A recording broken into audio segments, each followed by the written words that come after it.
You are watching Rahinijar TV with Ilama Sayyid Abdul Basit Bukhari. اعوذ باللہ من الشیطان الرجیم بسم اللہ الرحمن الرحیم قال اللہ تعالی فی الکلام المجید والفرقان الحمید وما ارسلناک الا رحمتا للعالمین صدق اللہ مولانا العظیم صلو علی الحبیب اللہم صلی علی سیدنا و مولانا محمد وبارک وسلم وصلی علیہ۔ میلاد شریف کے یہ ایام ہیں اور اس میں سیرت رسول پاک صلی اللہ علیہ وآلہ وسلم ابتدا سے میں آپ حضرات کے سامنے بیان کروں گا۔ محبت کے ساتھ اور پیار کے ساتھ آپ حضرات نے بیٹھنا ہے۔ اتنی دیر تو آپ کو پتہ ہی ہم نہیں بیٹھتے، لیکن جتنی دیر بھی بیٹھیں نبی پاک صلی اللہ علیہ وآلہ وسلم کی محبت کو دل میں بسا کر بیٹھا جائے۔ سامعین محترم، نبی رحمت صلی اللہ علیہ وآلہ وسلم کے والد گرامی کا نام حضرت جناب عبداللہ تھا اور والدہ محترمہ کا نام جناب سیدہ آمنہ رضی اللہ تعالی عنہا تھا۔ یہ ابتداءً سے اس سے بھی پہلے کی تاریخ موجود ہے، لیکن چونکہ خاص سیرت رسول پاک صلی اللہ علیہ وآلہ وسلم کے حوالے سے گفتگو ہونی ہے، تو اس حوالے سے حضرت عبداللہ اور حضرت آمنہ سے میں نے اس کو شروع کیا ہے۔ حضرت عبداللہ آپ 18 برس کی عمر میں جب پہنچے تو کم و بیش مکہ کی 200 سے زائد عورتوں نے پیغام نکاح بھیجا تھا۔ آپ اتنے حسین و جمیل تھے، جیسے مصر کے بازاروں میں جناب حضرت یوسف علیہ السلام کی مثالیں حسن کی دی جاتی تھی، اسی طرح جناب حضرت عبداللہ کی مثالیں دی جاتی تھیں۔ گلی سے آپ گزرتے تھے تو باقاعدہ طور پر ایک عورت جس کا نام فاطمہ تھا، وہ رستے میں کھڑی ہو کر کہتی تھی، یا فتیٰ، اے نوجوان، حل لک ان تقع علی الآن وأعطیک مئۃ من الابل، اگر تم مجھے اس گھڑی وصل سے شاد کام کر دو تو اس کے عوض تمہیں میں 100 اونٹ عطا کروں گی۔ رستے میں کھڑے ہو کر یہ کہتی تھی، عبداللہ مجھ سے نکاح کر لو، مجھے اپنے حرم میں لے لو، اس کے بدلے 100 اونٹ تمہیں عطا کروں گی۔ لیکن آپ شرافت کے، عز و انکساری کے پیکر تھے، آپ آنکھ اٹھا کر بھی اس فاطمہ نامی عورت کی جانب نہیں دیکھا کرتے تھے۔ حضرت سیدہ آمنہ رضی اللہ تعالی عنہا، آپ کے والد جو تھے اس کا نام وہب تھا، اور اس نے دیکھا کہ ایک دن حضرت عبداللہ جنگل میں کسی جگہ پر موجود ہیں، اور جو یہودی تھے انہوں نے تورات میں پڑھ رکھا تھا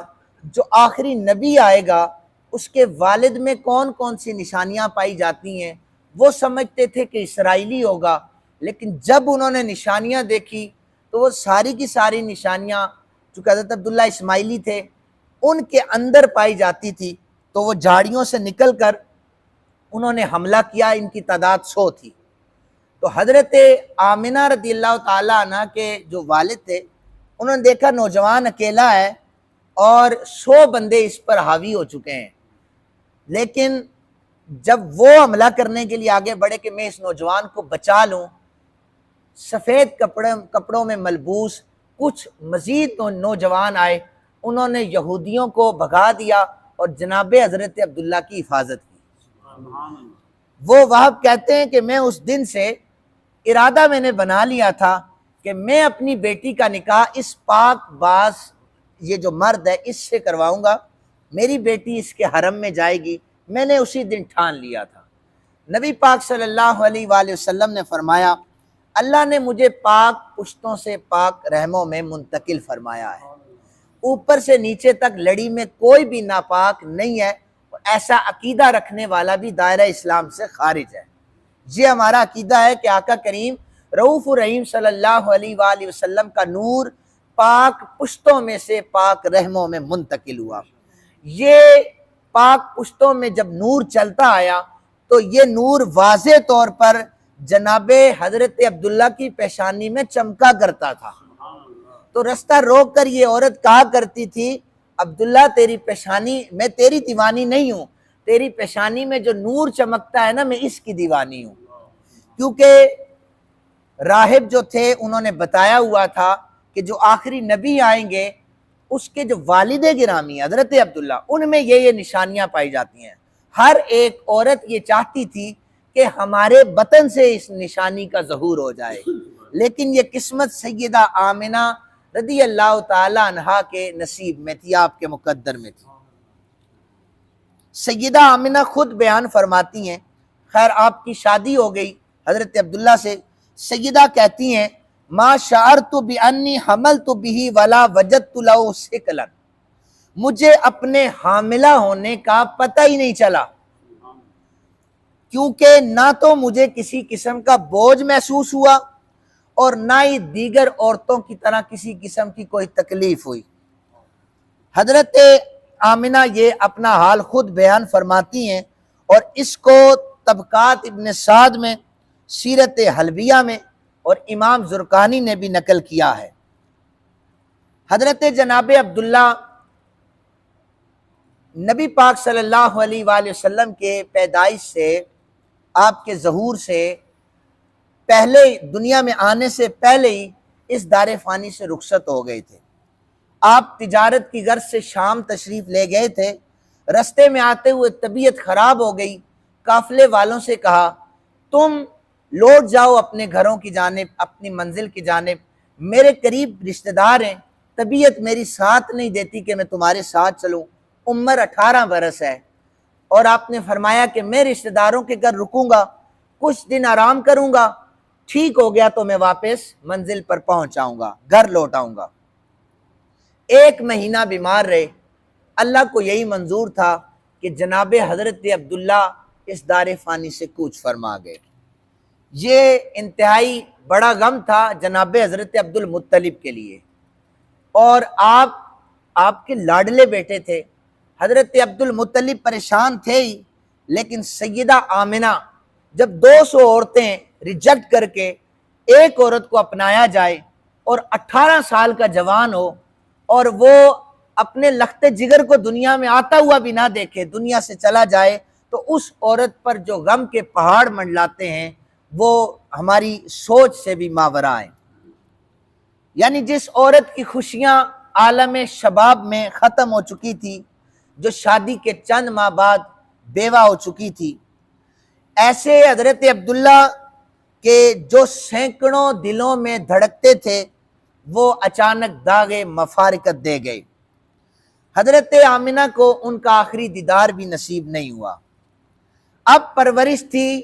جناب محمد رسول اللہ صلی اللہ علیہ وآلہ وسلم کی، اور اس موقع پر جب حضرت عبداللہ کا انتقال ہوا تو حضرت آمنہ پاک نے ایک مرثیہ پڑھا، وہ احادیث کی کتب میں بھی ہے، تاریخ میں بھی موجود ہے۔ یہ صرف 4 مصرے حضرت آمنہ نے پڑھے تھے اپنے سرتاج کے حوالے سے، سنیے گا۔ فرمایا افا جانب البطحاء من آل ہاشم وجاور لہدن خارجن فی الغمام، وادی بطحا کے اطراف و جوانب آل ہاشم سے خالی ہو گئے ہیں، اور میرا سر تاج کفن میں لپٹا ہوا جا کر قبر میں لیٹ گیا ہے، کیونکہ حضرت عبداللہ کی موت اچانک آئی تھی۔ دعت المنایا بغتتن فاجابہا وما ترکت فی الناس مثل ابن ہاشم، انہیں موت نے اچانک پکارا اور اس کی پکار پر لبیک کہتے ہوئے یہ اسی موت کی جانب چل دیے، اب دنیا میں ہاشم کے بیٹے عبداللہ جیسا کوئی بھی باقی نہیں رہا۔ فرماتی ہیں اشیت راہو یحملون سریرہ تعاورہ اصحابہ فی التزاحم، جب رات کے وقت لوگ ان کا جنازہ اٹھا کر چلے تو اتنے رش کے باوجود ہر ایک یہ چاہتا تھا کہ میں عبداللہ کی چارپائی کو کندھا دے لوں، کبھی ایک آگے بڑھتا کبھی دوسرا آگے بڑھتا۔ فَإِن تَكُ غَالَتْهُ الْمَنُونَ وَرَيْبُهَا فقط کانا میتان کثیرت تراہم، اب اگرچہ انہیں موت اور حوادثات نے ہم سے چھین لیا ہے، تاہم زندگی بھر وہ بے حد سخی اور انتہائی رحم دل رہے۔ یہ حضرت جناب آمنہ نے مرثیہ پڑھا۔ حضرت عبداللہ کی وفات پر صرف جناب آمنہ غمگین یا ان کے والد غمگین نہیں، بلکہ ملائکہ بھی حضرت عبداللہ کی وفات پر غمگین تھے۔ سنیے ذرا، ملائکہ یہ کہہ رہے تھے، یا الہنا و سیدنا، اے ہمارے الہ، ہمارے آقا، سارا نبیوں کا بلا بن فبقی من غیر حافظ و مربن، تیرا نبی تو یتیم رہ گیا ہے، اس کی تربیت اور حفاظت کرنے والا باپ دنیا سے چلا گیا ہے۔ یہ ملائکہ کہہ رہے تھے۔ دربار الہی سے جواب ملا، اور جواب یہ تھا، فقال اللہ تعالی، امام زرقانی نے لکھا ہے، انا ولیہ، اللہ تعالیٰ نے جواب، میں اس کا دوست ہوں، وحافظہ، اور میں اس کی حفاظت کروں گا، وحامیہ وربہ،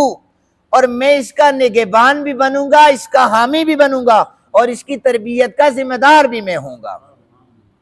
ورازقہ، اور اس کا رازق بھی میں ہوں۔ فرمایا فصلوا علیہ وتبرکوا باسمہ، فرشتوں تم اس پر درود پڑھو اور اس کے نام نامی سے برکتیں حاصل کرتے رہو۔ یہ کلام اللہ تعالیٰ نے پھر فرشتوں سے کیا۔ سامعین محترم، سیدہ آمنہ پاک نے جب آقا کریم صلی اللہ علیہ وآلہ وسلم آپ کے بطن مبارک میں آئے تو جناب حضرت عبد المطلب وفات کے بعد آپ نے ایک دن پوچھا، عرب کا دستور یہ تھا کہ جب کسی عورت کا خاوند دنیا سے چلا جاتا تو وہ خوشبو لگانا، اچھے کپڑے پہننا شوق کی کیفیت میں ہوتی تھی، چھوڑ دیتی تھی۔ حضرت عبد المطلب نے پوچھا، بیٹی آمنہ میں کتنے دن سے دیکھ رہا ہوں، تم نے میرے بیٹے کو تو ابھی دنیا سے گئے ہوئے کچھ دن گزرے اور تم نے سوگ منانا چھوڑ دیا۔ سیدہ آمنہ عرض کرنے لگی، ابا میں نے آپ کے بیٹے عبداللہ کا سوگ بالکل نہیں چھوڑا، میں آپ کو بتانا نہیں چاہتی تھی، ایک باپ بیٹی کا جو پردہ تھا، لیکن اب آپ نے سوال کیا ہے تو ابا جواب یہ ہے کہ جب سے آپ کے بیٹے جناب حضرت عبداللہ کی امانت میرے پاس آئی ہے نا، میں راہوں سے گزرتی ہوں، خوشبوئیں میرا طواف کرتی ہیں، اور میں جنگلوں سے گزرتی ہوں، جتنے درخت ہیں نا یہ جھک کر مجھے سلامیاں پیش کرتے ہیں، درندہ اگر رستے میں آ جائے تو مجھے آ کر جھک کر سلام پیش کرتا ہے، اور مجھے درختوں سے آوازیں آتی ہیں، اے آمنہ تمہیں سلام ہو، سید الانبیاء کی اماں بننے جا رہی ہو۔ ابا میں جب رستوں سے گزرتی ہوں تو جب کبھی دھوپ سخت ہو جائے ایک بدلی مسلسل مجھ پر سایہ کیے رکھتی ہے، وہ مجھے دھوپ میں نہیں رکھتی کیونکہ محمد عربی صلی اللہ علیہ وآلہ وسلم کو تکلیف نہ ہو، یہ بطن مبارک میں ہے۔ اور پھر سیدہ فرماتی ہیں کہ آقا کریم صلی اللہ علیہ وآلہ وسلم نے فرمایا کہ جب میں اس دنیا میں آیا، لوگ تو کہہ رہے تھے نا بچہ پیدا ہوا ہے، سیدہ آمنہ پاک نے فرمایا تو فخرج منی نور، مجھ سے ایک نور نکلا ہے۔ کیا نکلا ہے؟ نور نکلا ہے۔ اور سیدہ آمنہ کہتی ہیں ایسا نور تھا وہ چمکا تو مکہ میں تھا، اس کی روشنی سے میں نے شام کے محلات کو دیکھا ہے، اتنی روشنی تھی کہ شام کے محلات کو دیکھا ہے۔ سیدہ کہتی ہیں عام بچے جو پیدا ہوتے ہیں غلاظت ہوتی ہے اور یہ فطرتی ہے، اور ان کی ناف کاٹنی پڑتی ہے، ختنے کرنے پڑتے ہیں، سیدہ کہتی ہیں، اور انہیں غسل دینا پڑتا ہے۔ جب میرے آقا کریم صلی اللہ علیہ وآلہ وسلم آپ دنیا میں تشریف لائے، میں نے اپنی آنکھوں سے دیکھا جناب محمد پاک صلی اللہ علیہ وآلہ وسلم کی آنکھوں میں سرما بھی لگا ہوا تھا، بالوں میں کنگھی کی ہوئی تھی، ناف کٹی ہوئی تھی، ختنے کیے ہوئے تھے، اور خوشبو اتنی زیادہ آ رہی تھی کہ میرا لخت جگر خود بھی پاک تھا اور وہ لوگوں کو بھی پاک کرنے والا تھا۔ یہ ربیع الاول کی بابرکت ساتیں ہیں، ان میں میرے آقا کریم صلی اللہ علیہ وآلہ وسلم تشریف لائے، ان دنوں میں تشریف لائے، اور یہ بابرکت دن ہے۔ یاد رکھیں کہ ہم آقا کریم صلی اللہ علیہ وآلہ وسلم کی امتی ہیں، ہماری محبت کا یہ عالم ہے، ان دنوں میں زیادہ سے زیادہ درود پاک پڑھیں، جتنا ہو سکے آقا پاک پر درود و سلام پڑھیں۔ اور میں نے جمعے پر عرض کیا تھا، جب پل صراط پر امتی ڈگمگا رہا ہوگا، یہ جو ہمارا محبت سے پڑھا جانے والا درود ہے، یہ جسم کی صورت میں آ کر اس امتی کو تھام لے گا کہ اب لڑکھڑانے کی ضرورت نہیں ہے، دنیا میں تو مجھے پڑھا کرتا تھا محبت سے، میں وہی درود و سلام ہوں، میں وہی درود پاک ہوں، اور وہ جسم کی صورت میں حضور کے امتی کو پکڑ کر جنت میں چھوڑ کے آئے گا۔ اللہ تعالیٰ سے دعا ہے یہ سلسلہ ہمارا اسی طرح چلتا رہے گا، چلتا رہے۔ اللہ تعالیٰ سے دعا ہے اللہ تعالیٰ ہمیں آقا کریم رؤوف رحیم صلی اللہ علیہ وآلہ وسلم کی محبت میں زندگی بسر کرنے کی توفیق عطا فرمائے۔ وما علینا الا البلاغ المبین۔